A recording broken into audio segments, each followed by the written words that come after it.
लगातार किए जाते हैं। विभिन्न छोटे छोटे स्थानों पर जाकर विकास कार्यों को दिशा दी जा रही है, सड़कें बन रही हैं, सड़कों का चौड़ीकरण का कार्य हो रहा है। तो हर स्तर पर, चाहे वो स्वास्थ्य का स्तर हो, अधोसंरचना का स्तर हो, शिक्षा के क्षेत्र में हो, सभी क्षेत्रों में सरकार अपनी तरफ से संपूर्ण जो योजनाबद्ध तरीके से काम कर इस इंफ्रास्ट्रक्चर को मजबूत करने का काम कर रही है। तो कहने का मतलब यह है कि बीते 2 सालों में जनता और सरकार का जो विश्वास है, उसका पुल जो है वो काफ़ी मजबूत हुआ है।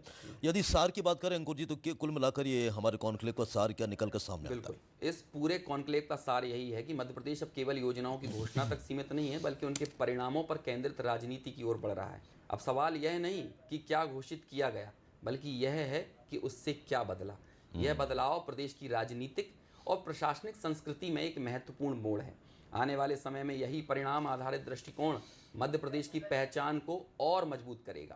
तो आज के इस विशेष डीडी कॉन्क्लेव में हमने केवल सरकार के 2 वर्षों की समीक्षा नहीं की, बल्कि मध्य प्रदेश की उस बदलती तस्वीर को देखा जो संकल्प, संवेदनशीलता और सशक्त नेतृत्व के साथ आकार ले रही है। यह कॉन्क्लेव उस विकास यात्रा का साक्षी बना जिसमें शासन और जनता के बीच भरोसे की डोर और अधिक मजबूत हुई है। मुख्यमंत्री डॉक्टर मोहन यादव के नेतृत्व में प्रदेश सरकार ने यह स्पष्ट संदेश दिया है कि विकास केवल आंकड़ों और घोषणाओं तक सीमित नहीं होना चाहिए, बल्कि उसका असर आम नागरिक के जीवन में दिखाई देना चाहिए। शासन का केंद्र अब सिर्फ राजधानी नहीं, बल्कि प्रदेश का हर जिला, हर गांव और हर नागरिक है। आज की चर्चाओं में धार, खंडवा, उज्जैन, मैहर और विदिशा जैसे जिलों की विकास गाथाएं सामने आईं। इन चर्चाओं ने यह साबित किया कि जिला केंद्रित विकास मॉडल के माध्यम से सरकार योजनाओं को स्थायी आवश्यकताओं से जोड़ने में सफल रही है।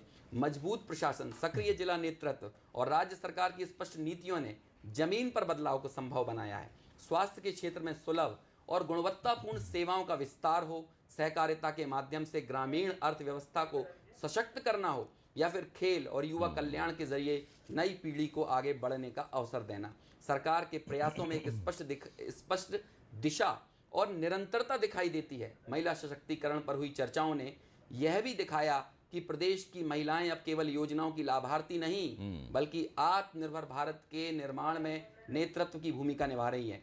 उद्योग, स्टार्टअप और सार्वजनिक निजी भागीदारी पर केंद्रित सत्रों ने यह संकेत भी मिला कि मध्य प्रदेश अब आर्थिक विकास की नई उड़ान के लिए तैयार है। निवेश के लिए अनुकूल वातावरण, पारदर्शी नीतियां और सरकार की सकारात्मक सोच, ये सभी मिलकर प्रदेश को एक भरोसेमंद निवेश गंतव्य के रूप में स्थापित कर रहे हैं। कुल मिलाकर बीते 2 वर्षों की यह यात्रा यह बताती है कि मध्य प्रदेश अब योजनाओं की राजनीति से आगे बढ़कर परिणामों की राजनीति की ओर कदम बढ़ा चुका है।